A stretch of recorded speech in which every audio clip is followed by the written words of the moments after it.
Good evening, everybody. Hello, hello, hello, hello. Diana here, and welcome to Wednesday Night Workshop Live with Build a Quilt.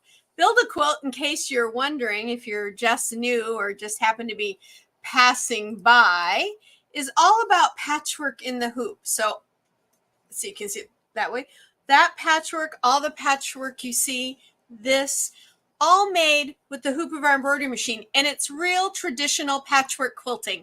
It's not embroidery made to look like quilting, which is beautiful, but that's a little bit of a different art form. But this is patchwork that is created with the embroidery machine, but it's just patchwork like you would do with any other technique, by hand or by sewing machine. And all you need is a 5x7 hoop. So it's great for all of you to be with me this evening. We've got a lot to do. Tonight is kind of a follow-up on a pattern that I put out several weeks back, something that you all wanted to see. So I hope that you're going to like it. Go ahead over in the comments and all and say hello, so I can say hello back, like, hi, Kathy. Happy Wednesday. Thank you so much. If you notice, I've got a sweatshirt on. I'm not as quite as put together as usual.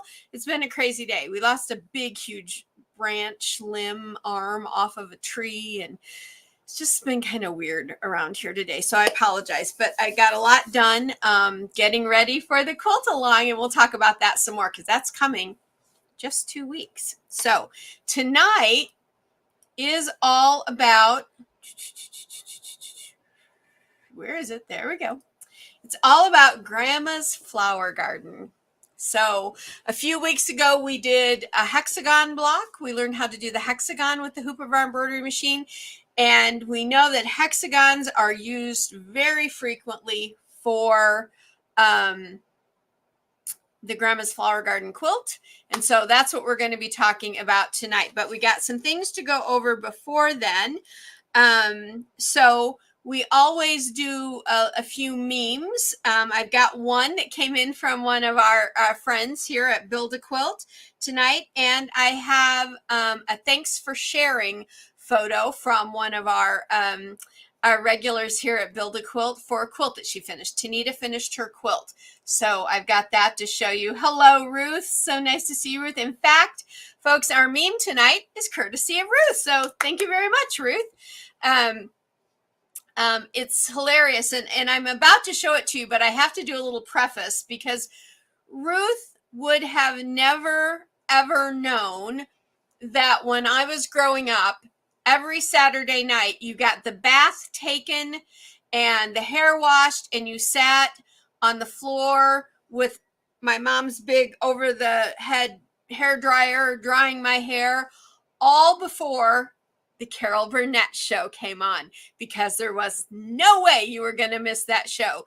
Even if you had to cut off playing outside with your best friend, like I did, you were going to be inside in the tub, getting yourself scrubbed up, getting your hair washed, all of that dried in your PJs before Carol Burnett came on, because typically as soon as Carol was off, we went to bed.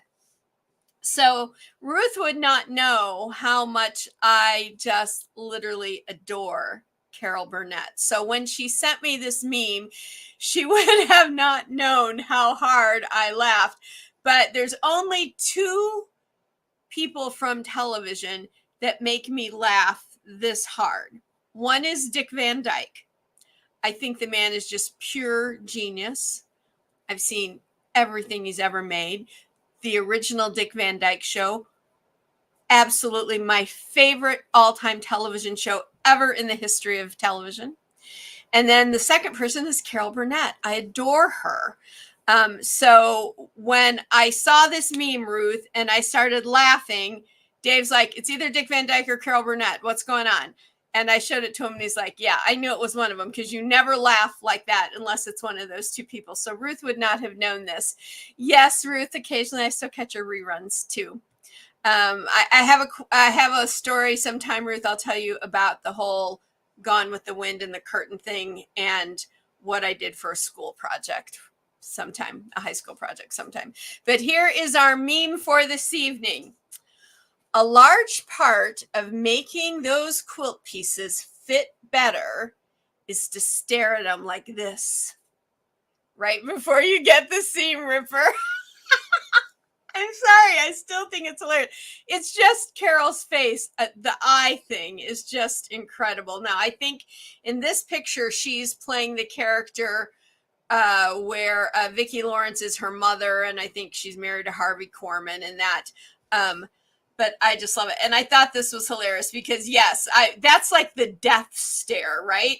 You're looking like, so here I have two pieces that make our hexagon, and say it was messed up, and I'm just like staring at, willing it to do what it needs to do. And then you get the seam ripper. I just love this. Thank you so much, Ruth, for sending that in. I just absolutely adored it. So I can't thank you enough. And I didn't even go out and get any other memes tonight because I loved this one so much. And we've got so much to go over tonight, and also I didn't want to spend a lot of time on that, but thank you so much. So if you guys find a meme around sewing or quilting, please send them to me, because sometimes it's hard for me to remember, did I already show them this one or not? But I just absolutely love this one. This one I'm going to keep, actually, because it's just too cute and too funny. Love Carol so much. All righty. Yeah, see, Kathy thought it was funny too.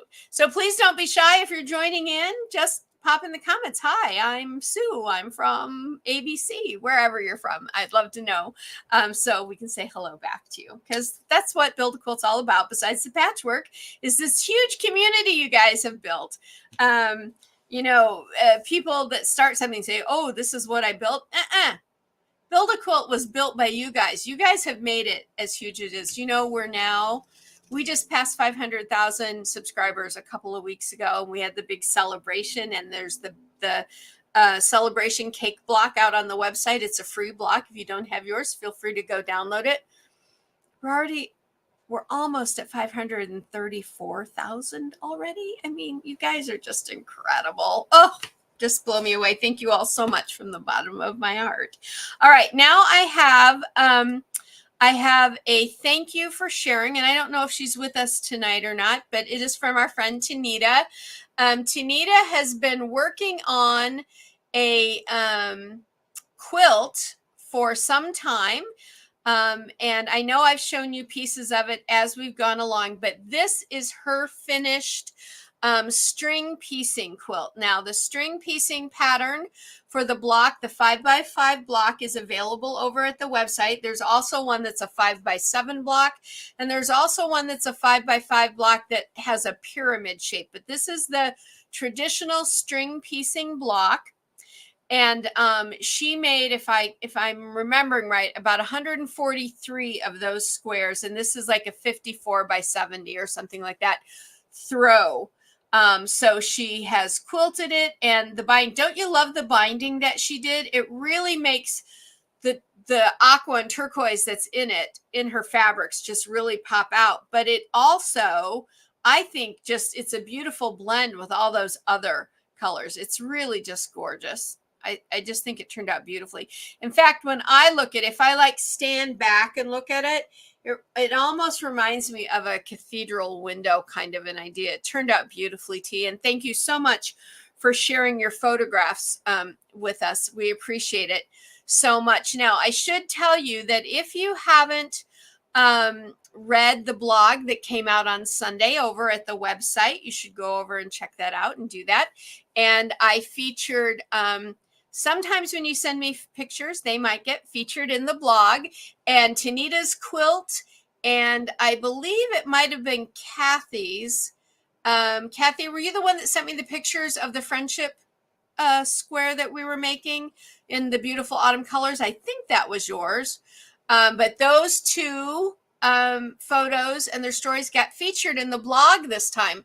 So go check them out. And sometime, if you send me photos and all, and it works out, these worked out because they were kind of part of the subject matter I was talking about, got featured in the blog. So congratulations to Tanita. This is a beautiful quilt. And she made this specifically for herself. And I love that because we don't, the friendship braid, Kathy, maybe it wasn't you. I can't remember. I am truly getting old, guys. I can't remember who sent me, but the person who sent me that picture of the friendship braid being made with our half hexagons, that got pictured. Yes, it was. Yes, I thought it was you, Kathy. Yes. So if you haven't checked out the blog post that was posted on Sunday, and you, if you're subscribed over at the website, you got it sent to you. So it might be sitting in your email somewhere. But if you go to the website, you can click on the blog and you'll be able to see it. And Kathy's photo and Tanita's photo was in there because they those photos matched what I was talking about in the blog. And so I like to encourage and I like to lift you guys up. When you make your beautiful things, I like to show them off for you and show you off because you're all so stinking talented. I love it. So thank you so much for those beautiful pictures. All righty, let me just go back over here for a sec. All right, so we did our meme, we did our thanks for sharing. And tonight, this, like I said, is kind of a second part to our night where we introduced the hexagon. So what we learned that night was to make a hexagon in the hoop, you've got to make it in two pieces. If you don't want to have to deal with Y seams, you got to make it in two pieces and put it together in rows. Now, many of you purchased, sorry. Gosh, I'm just really out of my brain tonight. That's a blue ribbon quilt for sure. You are right, Ruth. That is a blue ribbon quilt. And I love that she made it for herself. We hardly ever do that in quilting, and I love that she did. Many of you, this is my black and white copy, purchased the pattern where you got the half hexagon for standard and you got the half hexagon for the mosaic version. And if you have purchased that, then yesterday, I believe, I sent you an email that is the updated written instructions, because there's something now, there's 3 additional sheets on this pattern, and it is now in the pattern online. So if you haven't purchased it yet and you're going to, you'll get this. It's in the pattern now. I updated the pattern so everybody will have this, but it's 3 additional sheets for creating the Grandma's Flower Garden. And we're going to go through all of that this evening. I've got 4 examples to show you how to do this. And then we have a question of the week, and I have a prize to give out this week. I have the coupon code for this week is an extension of the Spooktacular 30. I'll tell you more about that before we finish, and a couple of other little bitty things. So let's get started. First of all, I want to bring up on the screen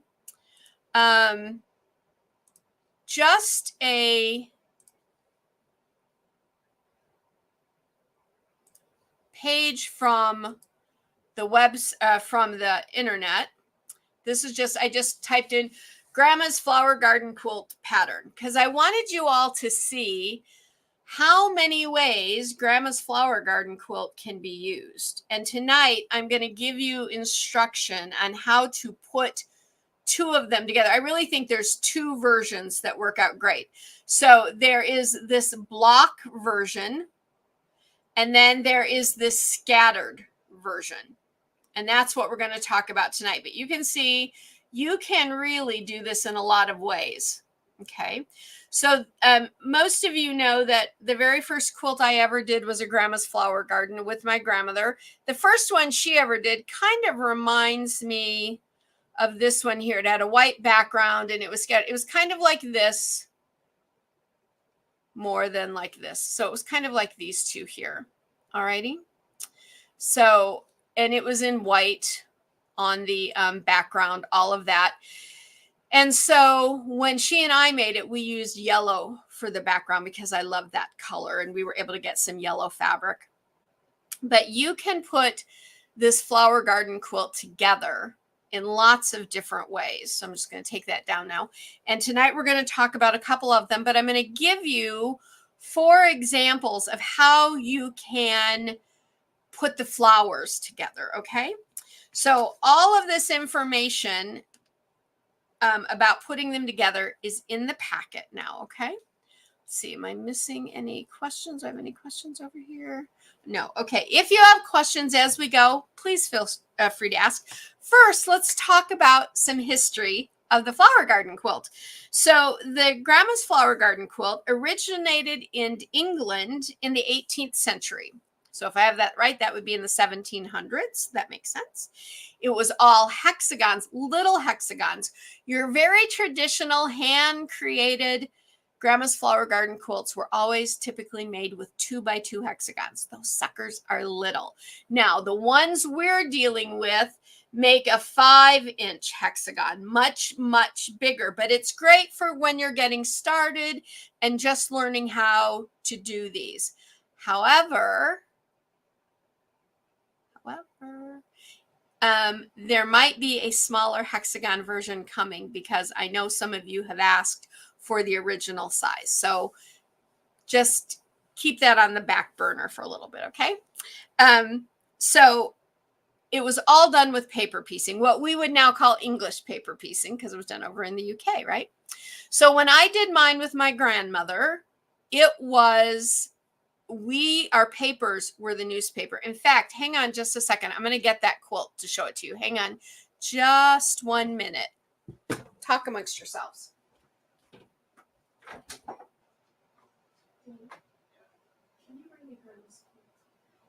forgot. Alrighty, sorry guys. Dave is going to bring me my quilt. I still call it Grandma's quilt, even though it's the first one I ever made with her, and I made several of those flowers. But boy, was it was an ordeal. So all these little hexagons were 2x2, and what we used for paper back then, like I said, was newspaper or butcher paper that hadn't been used, that kind of thing. And then you would take it out. You had to take it all out. Thank you, honey. Thank you. So this is. Hi, everyone. Oh, that's Dave. You guys have met Dave before. Thanks, sweetheart. Yes. I should have introduced him. I'm bad that way. So here is my flower garden quilt. Let me stand up and show it to you a little bit more. So this is part of it. And as you can see, one of the reasons it became popular in the US was because it's perfect for scraps. Right. And even back when my grandmother and I did this, like this was a blouse and this was a skirt, or no, that was a jumper. That was a jumper. That was a blouse. So these weren't yardage like we have today. Let me show you some more of it.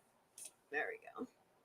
So we did the yellow background and all the centers were yellow. And something interesting about the flower garden quilt is that when it originally started being made, yellow was always the center for the center of the flower. Not quite sure why they chose yellow. I don't really know a lot of flowers that have true yellow centers, but that's what they chose for this. And I'm not surprised it was popular in England because folks in England and the UK love their gardens. I mean, they truly adore them and they're so beautiful. If you've never seen English gardens, they're gorgeous. So flowers were a really big deal for them. And in the 18th century, flowers and things were a really, really big deal. And then the other thing that a lot was that there was always a green bordering somehow, either around the flowers or around the whole thing. So when my grandmother and I did this, we did this border around the whole quilt. Let me show you a little bit. You can see how it just kind of goes up and down and around. And so my grandmother planned this out with a pencil and graph paper because she didn't have a pattern for it. We did this on our own, and I'll tell you more about the pattern here in just a second. But that's how it was. And then she did the cutting and she did this binding. which is all this beautiful scalloping. And that was another thing that used to traditionally mark a flower garden quilt, was that it was scalloped around the edges, typically, and not a flowy scallop necessarily like this, but sometimes a very like angular scallop, because of the idea that you were working with all these little hexagon patterns. So let me just lay this over here. I don't want to put it on the floor. But that's my very first quilt ever. Thank you, Kathy. Thank you so much. That quilt is still, like, my grandma's with me right now with that quilt being here. Yeah. I still cuddle up under it now and again and stuff like that when I'm reading and stuff, but I love it. So this quilt pattern became really popular here in the United States in the 1920s and 30s. And they believe, we're not truly sure, but they believe that the reason why it became so popular in the 20s and 30s was during the Depression, and scraps was all folks had to quilt with, right? They couldn't afford to go and buy fabrics. That would have been such a luxury. You would have had practically been a Vanderbilt to do that, right? So it was scrappy, and you can see the flower garden pattern is perfect for scraps. So it became popular in the 20s and 30s, but the first printed pattern was printed in the United States in 1835. And the earliest pattern, it was also the earliest pattern ever printed in the United States for a quilt pattern. And it came out in a publication called Godey's Lady's Book. And I'm going to show you, I've got that to show you. Hang on, let me bring that up. I thought you'd like to see it. That's what it looked like. That was the publication. So this says 1867, but the pattern was originally published in 1835 in this publication, though. So that's what it looked like. And it was the earliest quilting pattern ever published in the United States. Until then, you might have just made notes in a notebook you had, or your friends, you went to your circles and you all did things together, and things weren't printed yet. But that was the first printing. Oh, and it wasn't called Grandma's Flower Garden back then, because when this was being made originally in England and when it came to the US, it was called Mosaic. To me, that's so perfect, because I love mosaic artwork, that kind of mosaic tiling where you see all the little pieces and they come together and make a big, beautiful picture. Well, that's kind of what a hexagon does, doesn't it? It comes together like that and makes these beautiful flowers. So if you don't want to call it Grandma's Flower Garden, you can call it Mosaic, because that's the original name for this particular pattern. So ornate. Oh, are you talking about the publication, Kathy? Yeah, isn't that cool? Let's look at it again real quick. There you go. Yeah, it's very cool. All of that was probably hand drawn and also, yeah, beautifully done. All righty. So, and I've already told you the center was always yellow. Now you can do the center any color you like. It's kind of like with the log cabin. With the log cabin, the center is typically always red. You can do it in any color you want. So that's the history part I wanted to show you. Now, in the pattern, or if you are a Quilt Lab subscriber, sorry, if you already purchased this pattern, you were sent the new information packet that has the 3 new sheets in it. And the first one is this, and it just tells you what's coming in the next 2 pages, this page. And this is all in color. I need to get a new color cartridge, so I didn't want to reprint my whole pattern in color again. Then on the second sheet, you get these 2 things here. One of them is the flow chart, and one of them is the color chart, and one of them is the flow chart. And let's see, I don't have a bigger version of the flow chart to show you. Actually, I think I do. Hang on. I think it's one of the ones I'm going to show you on screen. So let me see. Yes. Okay. So this is kind of a flow chart. This was just my putting some things together, but I've got a better scenario to show you. But this is kind of the flow chart. Okay. So you see that, actually, I think this one might be easier to see. So in this one, you can see you've got your center hexagon and then your 6 colored hexagons. Everything else is background fabric. Okay. So the flow chart, oh, and what this does is it also shows you if you're going to cut this into a square. So there are 2 ways I'm going to show you that you can do this. You can do it as square blocks, which is the easiest way. And then you could put a little sashing around each one of them if you wanted to. But if you do them as a square, you're going to make cuts. And this shows you come right to the end here and you cut. And then you get a block that is a square. And then you just have squares to put together like you would with any other quilt. Little sashing around them, anything like that. Kind of like I showed you.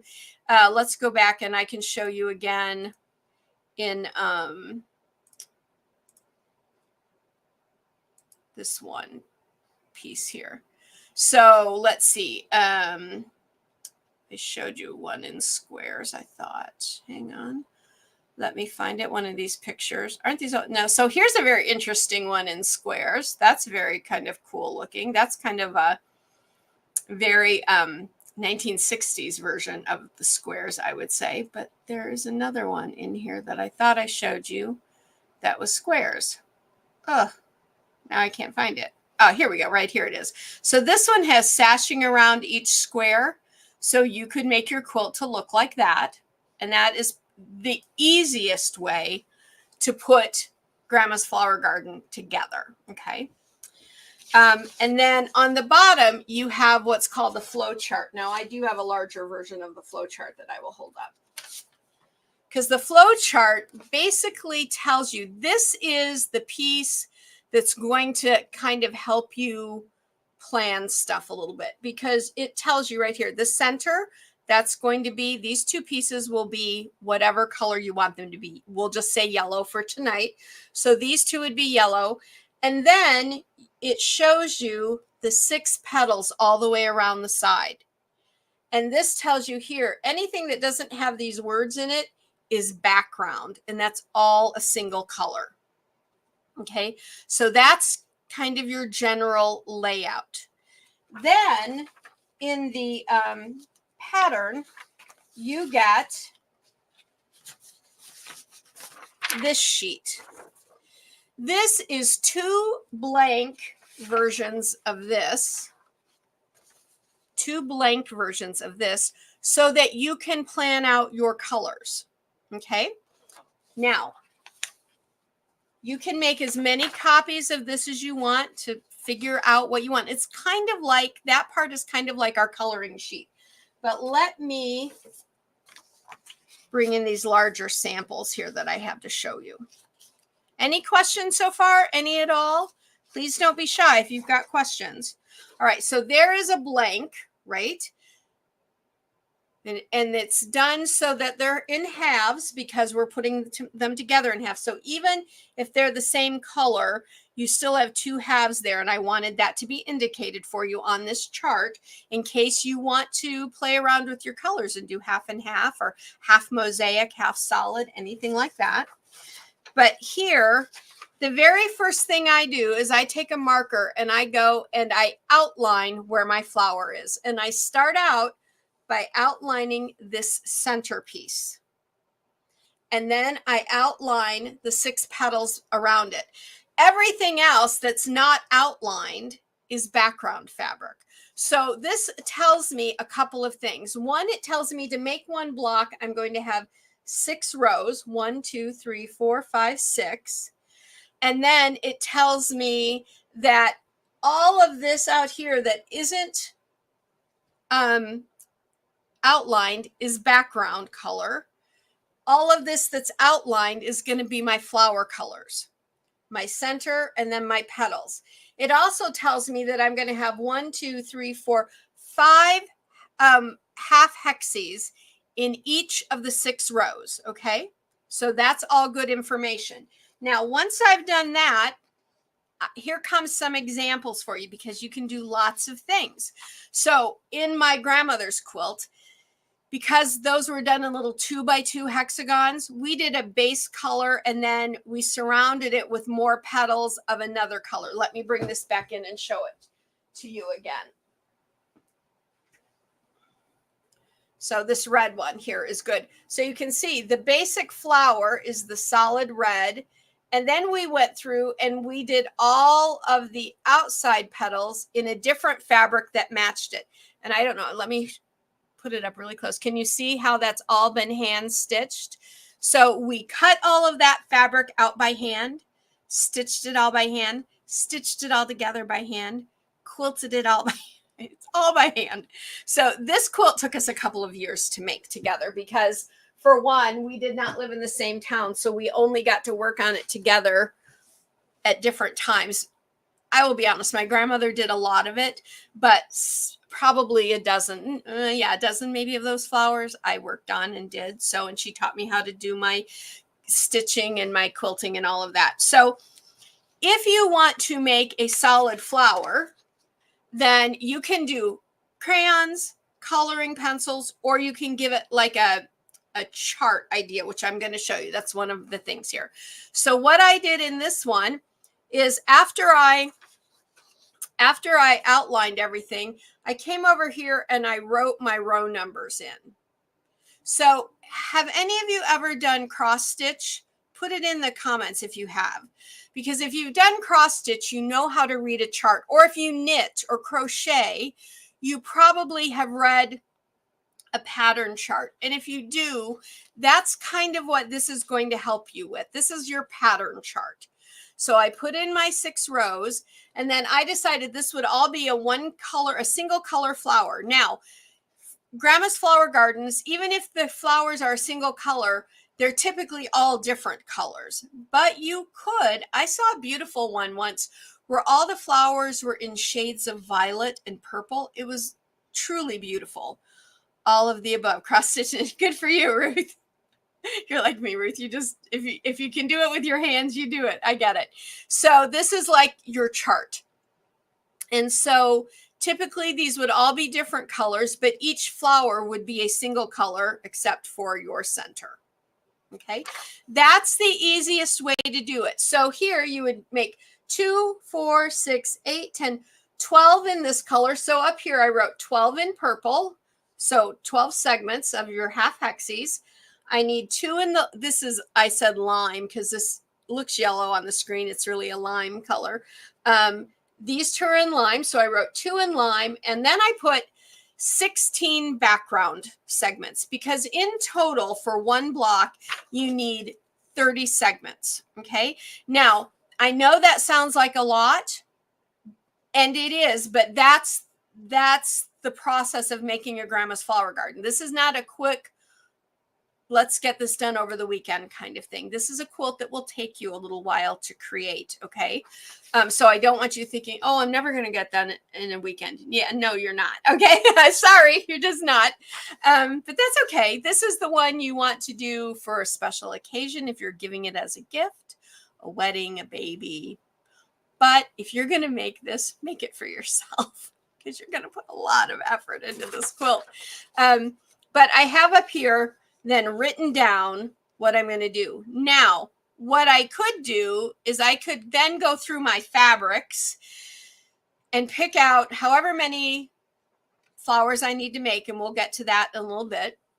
And then I could say, all right, maybe I need 25 colors for 25 flowers. Now, because this is so big, you probably 25 flowers and you'd be like in a double king size quilt or something. It would be super duper huge.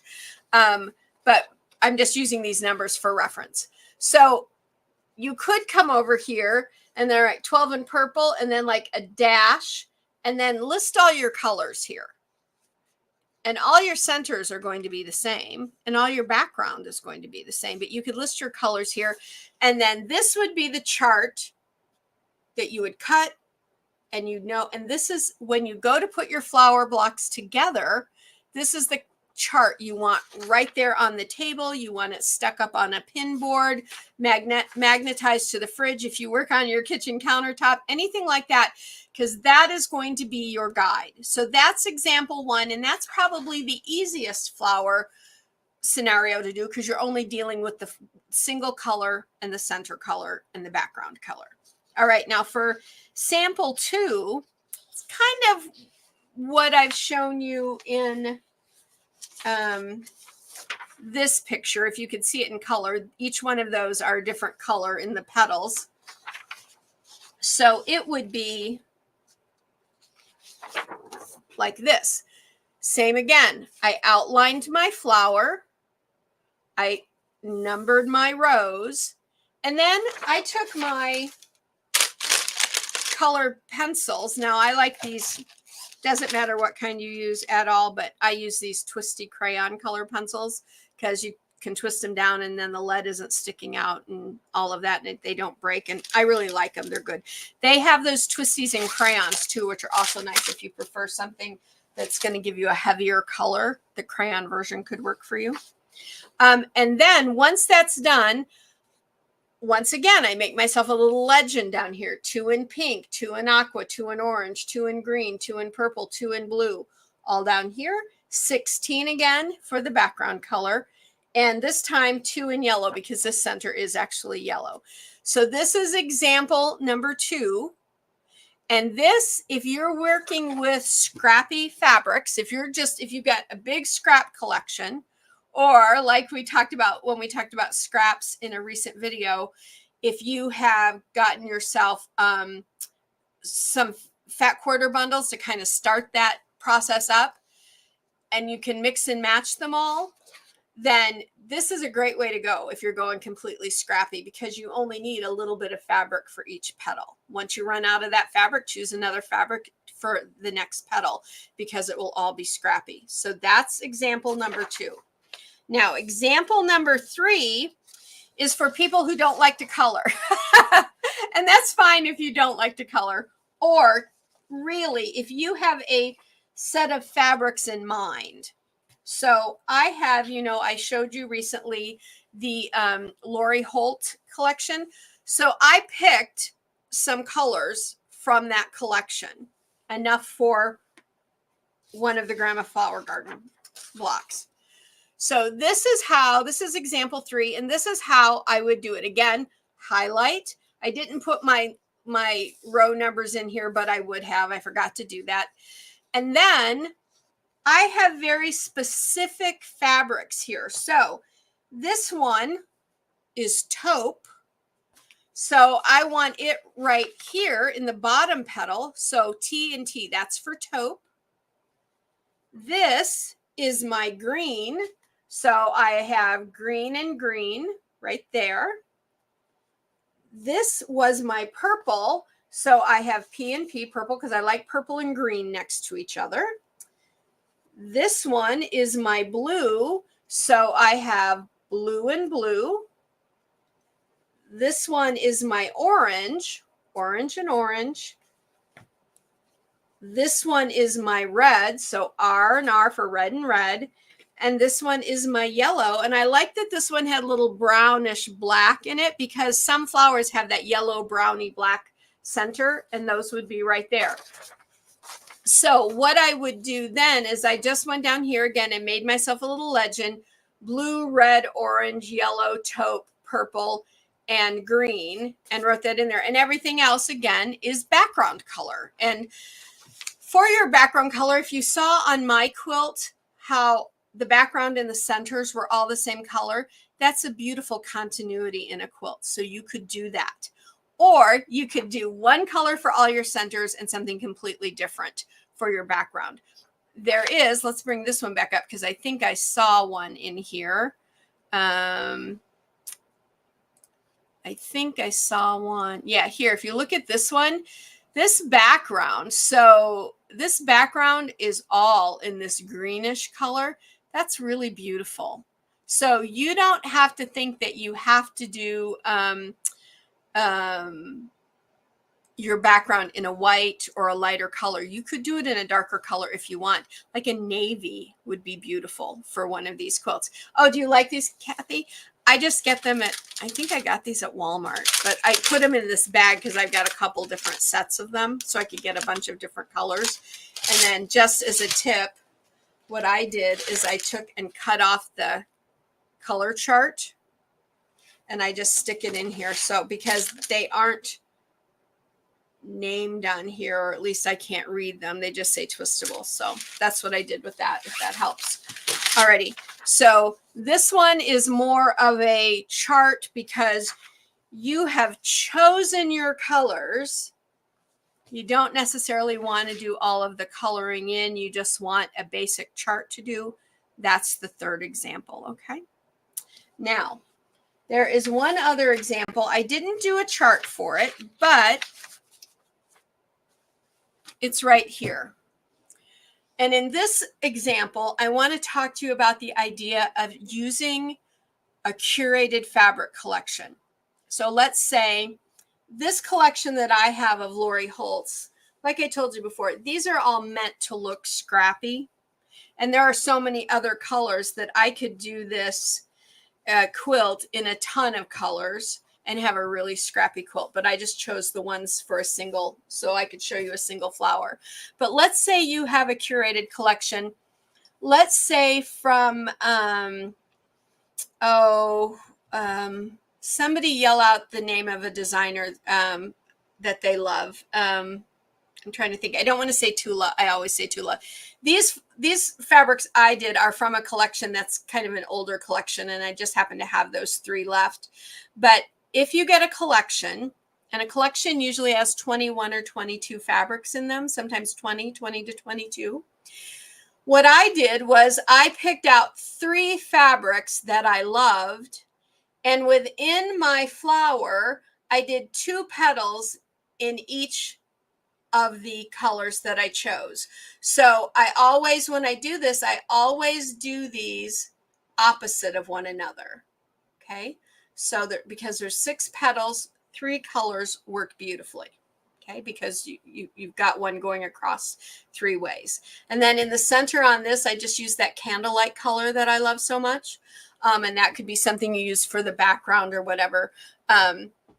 Now, the other thing I want to show you here is when you're doing a collection like that, because you've got about 20 fabrics or so, you could pick out two or three fabric pieces to put together. Anna Marie Horner, yes, her stuff is beautiful. Tula Pink, we're a little Tula crazy, I know. Yes, Anna Marie Horner has beautiful fabric. Anne Keenan Higgins, is that her name? She does all the girls. She does Lulu and those. She's been like one of my favorite artists since long before I ever knew she did fabrics. But when you're doing your piece, so as you can see here, I haven't sewn these together because I wanted to show you. Always make sure that when you're laying them out, because you're laying them out in rows, that your, let me bring this around just so I can, let's see. Well, I think that'll work. So when you're laying these out, always make sure that your flower is an up and down hexagon. Don't put it in here like this. It would work like that, but that isn't going to give you your proper rolls and you're going to get messed up. So always make sure that your hexagons are straight up and down, just like that. Now you can tip them so that you're using them on the other side, that they're going in the other direction. But when you're laying out your rows, so kind of a heel toe kind of thing going across. And so this would have a piece over here and a piece over here to finish out the background colors. Okay. So that is your 4th example of how you can do color from a curated collection. And then again, if you have scrappy, just go crazy with the scrappy colors. Now, I've already told you that the one way to do this is to do squared off blocks. It's the easiest way to put it together. If you do it that way and you don't do sashing between them, then these two petals between your two blocks will always touch. That's not a bad thing. You're just going to have a row of flowers and a row of flowers. It's going to look beautiful. If you put sashing on all four sides, then you'll have very distinctive flowers, kind of like we saw in that picture. Let me see if I can bring that back up. I always mess it up. I always can't find it. Here we go. So if you do the sashing on them, you're going to get very distinctive flowers. But if you don't, the bottom petals on each one will touch, and that's fine. It will look beautiful that way. That's just another design option that you have, which is nice with this because you really do have a lot of design options. But there is one more way to lay this out, and that is what I call the scattered effect. That's like my quilt is. Let me bring it back over for a second.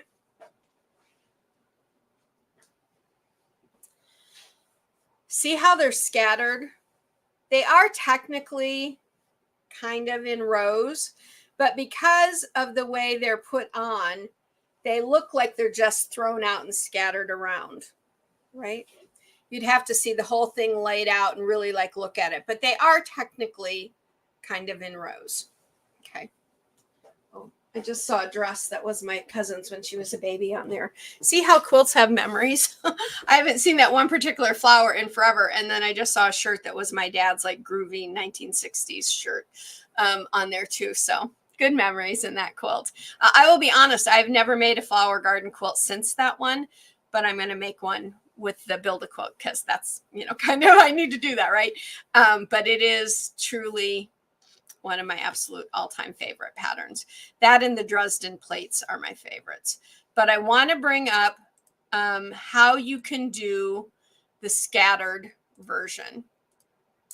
All right, so here is a chart. Now, I will be honest and tell you, I did not put this chart in the pattern. I only put the information in there for you to do blocks because this is what I would call an advanced way to do this. And I don't want to get you confused.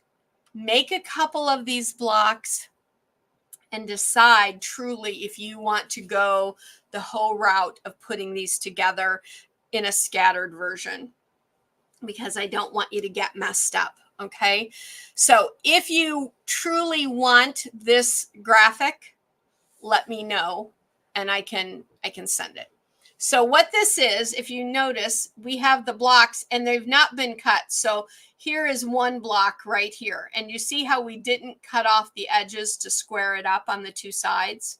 That's because when you put them next to another block, the rows get longer and your flowers start to scatter. So right here, you see a 1, 2, 1, 2, 1. What that is either a full standard hexagon, and the twos are these what I call inside out hexagons. So instead of like this, I've flipped them both so that their tops and bottoms are touching in the middle. And that's what you do to put these together. So how I would do this when you're laying it out is I always lay it out so that there's kind of one row to fit these hexagons in here as background fabric. And then when those are filled in, you have this completely scattered look. So you start out, this has that in, so you would put a regular hexagon. So technically this is 2 rows here. This is a half hexagon, a half hexagon, a half hexagon, a half hexagon, like that. So that's how I would lay them out in there, just like you see here where it's numbered. And then when you do that to all of them, you end up with this scattered look, like the quilt that I just showed you. And what I always do is when I hook them together, I try to hook them together so that there's only these 2 little rows in between. Okay. That way they're proportionately laid out. If you put if you had 3 or 4 rows in here of background and then 1 row, it would look off. This gives it the right symmetry to do it this way. Okay, so this is what I would consider a more advanced layout. But if you want that scattered flower garden quilt, that really more traditional one, then let me know and I will send you this, because some of you that are more advanced quilters, you've quilted in the past, or you're used to reading charts, you can do this. This isn't hard. It's just you've got to get your brain in that headspace and lay this all out. And if you lay it all out, then you're going to turn out fine. And then here's what I'm saying about the edges. You could, let's say this row would end up being our last row. If you came in and cut all of that off, you'd have a squared off piece, right? But if you left it like this, you would have a very jagged edge to it. You'd have a very scalloped edge, which would mean you would have to do your binding in a scalloped. That much scalloped edging would make me insane. So mine would get cut and squared off and just bound in a traditional way. But if you're someone who likes that scallop enough, you could do it that way for sure. So Ruth, you want a copy, please. Okay, so I tell you what I'm going to do is I'm going to have you all sent, those of you that want this chart,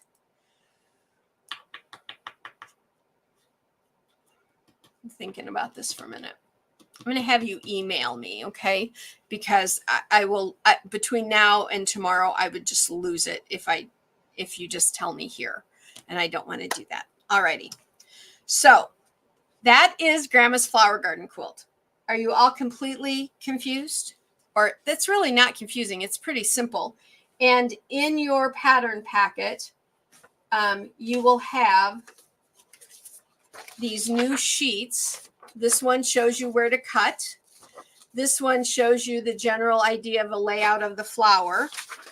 And where's the other one? There it is. And this gives you two charts to chart out two flowers. Okay. So all of that's on there, and then just make yourself as many copies of that to do as you like.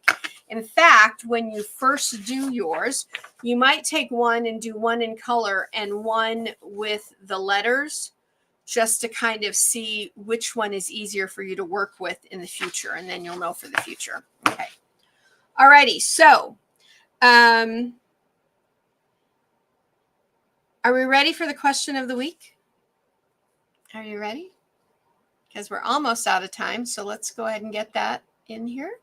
Question of the week, question of the week. Where is it? There it is. Okay, here we go. This week's question is, do you use pins or quilt clips when you piece your patterns? Let me know. Put your answers in the comments.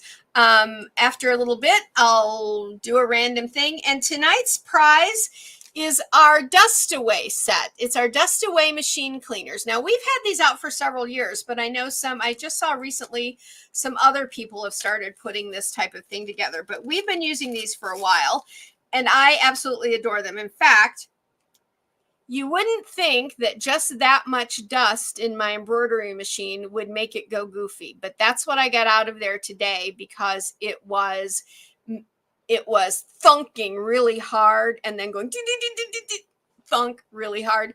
And it's because that was caught up in the bobbin case and the thread cutter. How I got that out was with my Dustaways, and you can see I haven't washed them. You can wash these, which is the nice thing, because they're silicone, and so they're not going to be staticky, and then you can just let them hang out and dry, and then you can put them back in the little bag they come in. And I will tell you, I keep this packet is the pack that stays in my table for my embroidery machine. I have another packet that stays over in my sewing machine, and I think I have a packet. I think I have a packet here at my desk too, because I kind of use them I use them in my keyboard as well. One has this little round tip, which I really love. It's really good for getting stuff out. And this one is kind of like a mascara wand kind of a look. And this one, because it's thin, like a bottle brush kind of, it can really get into everywhere. And you can see it gets everything out, and I can just go and wash that off. This is what a clean one looks like, by the way. I should show you a clean one, not my dirty ones. I just didn't bother to clean. I don't wash them off every single time. And so I didn't today. So they come in a little bag. That is tonight's prize. But if you want your own, these are available over at the website. They're called Dust Away Machine Cleaners. They're only $4.50 for the set, so they're really inexpensive. There's no shipping for them. So if you don't have these, I recommend you have a pair for all your machines and for your to-go bag for when you go and quilt and sew and other stores, because they work out really great. So let's see, what are our answers? Yeah, Ruth uses pins, but you're going to try clips. Very good, very good. My fingers have bled too often for me to use pins. I have tons of pin cushions. I probably have 6 pin cushions full of pins. But in case you don't know, this is a standard size quilting clip. There's also a little mini one, and then there's a bigger one. But this is the one most often used for quilting. And they're really good. And they're called, a company that came out with them called them Wonder Clips. And a lot of times I still call them Wonder Clips, but that's kind of a brand name. So they're really just quilting clips. You can get them anywhere, your local fabric shops, online, just about anywhere, but they work beautifully with, and you'll see in my videos and stuff, I've shown you, like I clip here and I clip there. That's exactly what I'm using. Rosie, hi Rosie. You use mostly clips. Good, good. Kathy, I use either depending on what I'm piecing and if I need the extra points for matching. Yes. So that's a good point, Kathy. When I use, I'm going to take the question down. When I do the point placement, I always use a pin. I always use a glass-headed pin because they have the finest shaft on them, so they're not going to leave a real hole in my fabric. And if I accidentally iron over them, the glass won't melt. So I like that. And Rose, you use clips. Very good. So we've got a nice blend here. You know, back when I started, it was straight pins, and boy, have my fingers bled, like I said. But pins work great. But I really think quilting clips is that idea that is the better mousetrap idea. So I use them pretty much exclusively unless I'm garment sewing. I use pins still for garment sewing and creating costumes and stuff. But for quilting, unless I'm doing that point placement stuff, I always use my quilting clips. So this is good. Let's go ahead and pick our winner.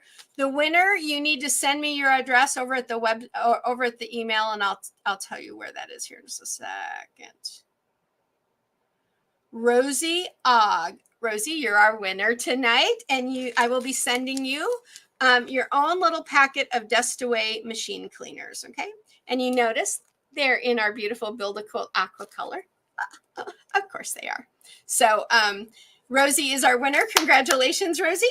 I'm just going to write that down here, and I will tell you in a second, Rosie, how to get a hold of me. Very good. All righty. That's question of the week. The coupon code from last week, which was Spooktacular 30, I've extended it through Sunday. So Spooktacular 30 gets you 30% off any one product over at the website, including our combo kits. It's not for our subscription for Quilt Lab.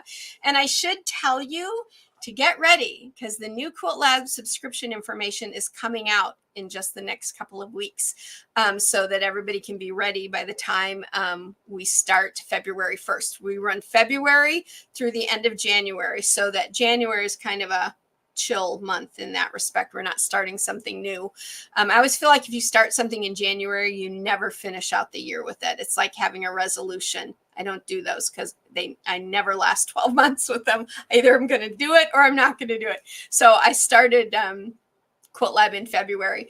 But that information is coming very soon. But Spooktacular 30 is now a coupon code good through the 3rd of November. All righty.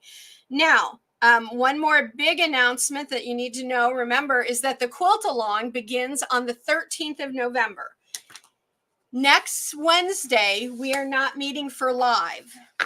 I can't be here, but on the 8th, which is that Friday, at 11:30 a.m., we're going to have a coffee and quilt, or a quilt and coffee chat. And at that quilt and coffee chat on the 8th, I'm going to introduce to you the November Quilt Lab block. Okay. And if you're a Quilt Lab subscriber, you should around that date receive your third quarter exclusive block pattern. Okay. So those things are coming on the 8th of November. And then the quilt along starts that very next Wednesday at workshop on the 13th. The pattern is available. If you're a Quilt Lab subscriber, it is in your Quilt Lab area on the website.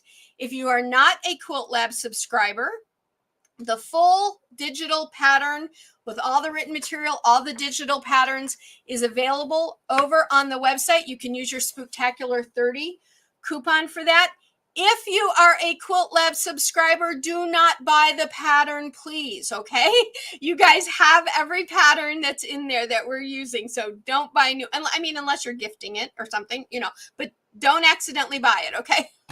Because remember, digital products can't be returned because you can't physically return the product.